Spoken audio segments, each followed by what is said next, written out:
Sorry about the Phillies, by the way. I know you're not a big sports guy. I'm just a Yankee hater, so I couldn't help but slip that in. But, yeah, and that's a great thing, isn't it? It's 24 hours a day, truth music, except for the 2 hours a day where they let me talk at their people. And, hi, people, how you doing?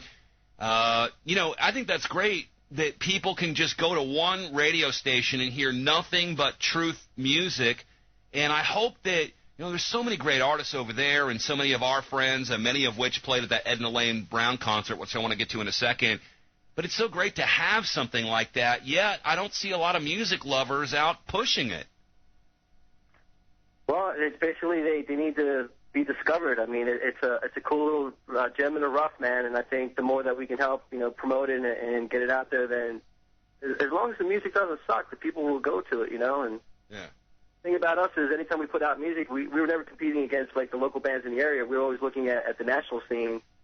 Well, and international, man. It's cool that the music has the music with the message is reached all around the globe, and the music virus pops up all the time, letting us know where it's at. And it's pretty crazy, some of the places it's been. You have to have this kind of artist revolution going along with the political revolution, or it doesn't really take full effect. It doesn't kick off, and that's to have a soundtrack, to have filmmakers, to have artists, and all the people we spotlight on our program. It's an important component, and I just want to encourage my listeners to support things like this, as I always do, because, if we don't have this, there isn't any real language that the average person who maybe isn't into news is going to grasp and understand. And a song like Survive on your new CD can say so much more than somebody like me, a talking head out there, trying to decode the news. Maybe a lot of people will be turned off by what I do, but music is the universal international language. And it goes through all the walls that they build around us, so. But you'll get all of your dues about 30 years from now, because you guys are a historic, if nothing else, footnote to this entire movement. I mean, you're not going to be able to look back to what happened at the new millennium and the 90s and the time we live in now, years from now, without knowing about Pokerface. So that'll be funny, kind of like a lot of the artists I love. I can mention Iggy Pop or some others that didn't actually begin getting successful until about 30 or 40 years into their career. Yeah, we always kid that we're the 20 years in the making overnight sensation, man.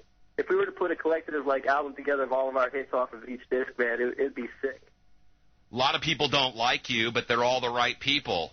The Southern Poverty Law Center has been really harsh on you guys in your own town and all over the country, and everyone like that, they don't like you. And your whole album is really kind of filled with this love message. That kind of shows where they're coming from. I mean, they don't like the Oath Keepers either. They think it's crazy that our police and military should hold to their oath. They think that's an extremist point of view and that they're all racist somehow. But I mean, you guys have been dogged by people like Southern Poverty Law Center and others, which shows, I think, that you're over the target. Well, brother, one of my favorite American friends, his name was Sherman Skolnick, murdered by the medical death cartel. Sherman Skolnick was a paraplegic Jew that, he had polio as a kid. He was in a wheelchair. That brother did more damage to the system of corruption in Chicago than anybody I knew. And when he invited me out to a show January 2000. And one of the questions the brother asked was like, Paul, are you getting any love from the Anti-Defecation League yet? Or like you said, Southern Perverted Law Center, and then their color version, which is One People's Projects, as we call them, One People's Rejects. And I said, no. As a matter of fact, I haven't gotten any flack yet. The day that we matter will be the day that I know that, when they start attacking us, that'll be that day. And that was January of 2006 when OPP was sicked on us, where they stirred up all the racists and supremacists and anti-this and anti-that. So they got, everybody at Rutgers University to cancel the gig. All they did was build us up bigger than we were. Had they left us alone, we wouldn't be as far along the learning curve in terms of America knowing that we exist. But they helped expedite it. And we also found out that we had a lot more friends. The Anti-Defecation League? Yeah, man. They crap all over everybody. Anybody that's American. See, they call you anti-Semite, but that word today means pro-American. So. Well, I mean, we have to call a spade, don't we? We can't. It's funny when you mentioned Sherman Skolnick, who we had on years ago in our program, and we did a lot of work with him too. And he's gone now.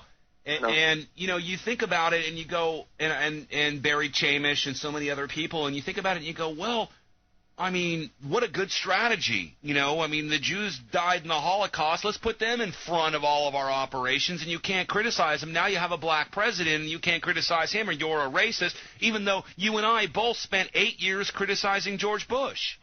Right, and 8 years of Clinton, and 4 Bush Sr., and, yeah.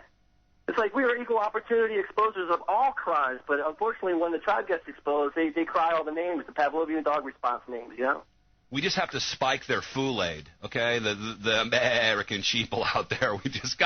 We gotta get in, and we could spike their Kool-Aid with an album like this, folks. Again, Paul Topete with us from Pokerface. If you ever get a chance to go see them, I think they're better live than they are in their disc. You need to do a live record. That's my suggestion. Somebody pay for that. Peace or War, the new CD. Even if you don't like this kind of music, go buy a bunch of copies and give them to your cousins or your kids or whatever that do like this kind of music, and help support the cause. Paul, I always liked you guys, but then I started doing some gigs with you, and I got to know you guys, and we did that gig on the front lawn of Ed and Elaine Brown, where we took part in a little gasoline right underneath the Homeland Security helicopters, surrounded by the feds. What a surreal event that was. Did you know at that time that, I thought they were going to be killed like the Weavers or something, and Randy Weaver was with us there. Yeah. Did you know at the time they were going to get life sentences, which basically is what they've gotten, 30 years? When we were hanging out with Danny Riley and Ed and Elaine and all these people, that they get 30 years in prison for what they did? Because I didn't quite anticipate the magnitude of it.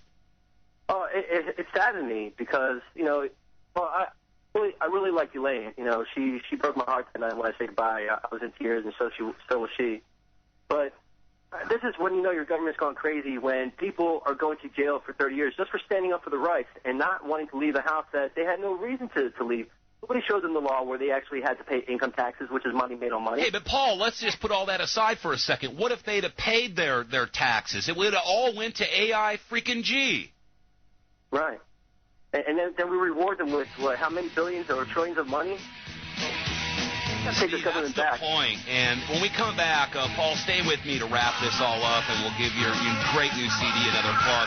And then I also want to give out we have new addresses for both Ed and Elaine Brown. I'd just like my entire audience to write them and just say hi, and we got you. All right, stay with us, folks. Deadline Live, AmericanFreedomRadio.com and affiliates. We'll be right back.